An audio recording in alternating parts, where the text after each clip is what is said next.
क्यों व्यर्थ की चिंता करते हो? किससे व्यर्थ में डरते हो? कौन तुम्हें मार सकता है? आत्मा न पैदा होती है न मरती है। जो हुआ वह अच्छा हुआ, जो हो रहा है वह अच्छा हो रहा है, जो होगा वह भी अच्छा ही होगा। तुम भूत का पश्चाताप ना करो, भविष्य की चिंता ना करो। वर्तमान चल रहा है। तुम्हारा क्या गया जो तुम रोते हो? तुम क्या लाए थे जो तुमने खो दिया? तुमने क्या पैदा किया जिसका नाश हो गया? ना तुम कुछ लेकर आए, जो लिया यहीं से लिया, जो दिया यहीं पर दिया, जो लिया इसी भगवान से लिया, जो दिया इसी को दिया। खाली हाथ आए और खाली हाथ चले गए। जो आज तुम्हारा है कल किसी और का था, परसों किसी और का होगा। तुम इसे अपना समझकर मग्न हो रहे हो। बस यही खुशी तुम्हारे दुखों का कारण है। परिवर्तन संसार का नियम है। जिसे तुम मृत्यु समझते हो वही तो जीवन है। एक क्षण में तुम करोड़ों के स्वामी बन जाते हो, दूसरे ही क्षण में तुम दरिद्र हो जाते हो।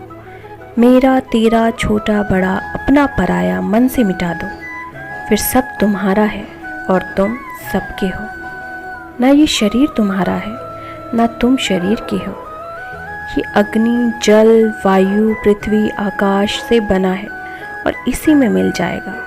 परंतु आत्मा स्थिर है। आत्मा हर जन्म में बदलती है, अर्थात मानव शरीर आत्मा का अस्थायी वस्त्र है जिसे हर जन्म में बदला जाता है। इसका मतलब यह है कि हमें शरीर से नहीं अपनी आत्मा से व्यक्ति को पहचानना चाहिए। जो लोग मनुष्य के शरीर से आकर्षित होते हैं या फिर मनुष्य के भीतरी मन को नहीं समझते, ऐसे लोगों के लिए गीता का ये उपदेश बड़ी सीख देने वाला है।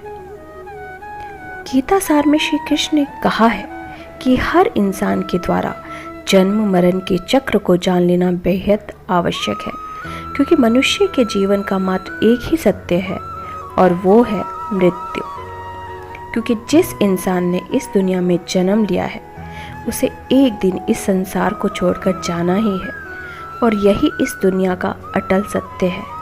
लेकिन इस बात भी नहीं नकारा जा सकता है कि हर इंसान अपनी मौत से भयभीत रहता है। इसका मतलब मनुष्य के जीवन की अटल सच्चाई से भयभीत होना इंसान की वर्तमान खुशियों को भी खराब कर देता है। इसलिए किसी भी तरह का डर नहीं रखना चाहिए। भगवान श्री कृष्ण कहते हैं कि क्रोध से भ्रम पैदा होता है और भ्रम से बुद्धि का विनाश होता है। वहीं जब बुद्धि काम नहीं करती तब तर्क नष्ट हो जाते हैं और व्यक्ति का विनाश हो जाता है। इस तरह हर व्यक्ति को अपने गुस्से पर काबू करना चाहिए, क्योंकि क्रोध भी भ्रम पैदा करता है। इंसान गुस्से में कई बार ऐसे काम करते हैं जिससे उन्हें काफ़ी हानि होती है। वहीं अगर क्रोध पर काबू नहीं किया गया तो इंसान कई गलत कदम उठा लेता है। वहीं जब क्रोध की भावना इंसान के मन में पैदा होती है तो उसका दिमाग भी सही और गलत के बीच तरफ से भटक जाएंगे और प्रकृति व्यक्ति को कर्म करने के लिए बाध्य करती है।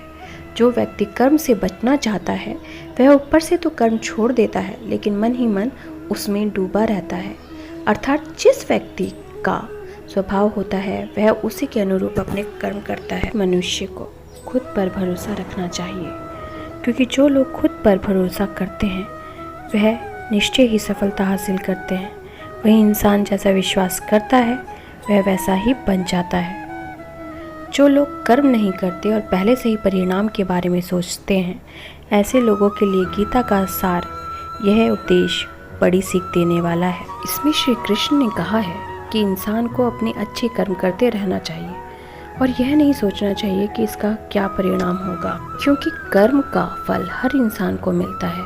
इसलिए इंसान को इस तरह की चिंता को अपने मन में जगह नहीं देनी चाहिए कि उसके कर्म का क्या फल होगा या फिर किसी काम को करने के बाद वह खुश रहेंगे या नहीं। अर्थात कर्म करने के दौरान इंसान को इसके परिणाम के बारे में बिल्कुल भी नहीं सोचना चाहिए। हर तरह से चिंता मुक्त होकर शुरू करना चाहिए। अगर आपको मेरे द्वारा बताई गई श्री कृष्ण की ये बातें पसंद आ रही हैं तो मेरे चैनल को लाइक, शेयर एंड सब्सक्राइब कर दीजिए। धन्यवाद। राधे राधे।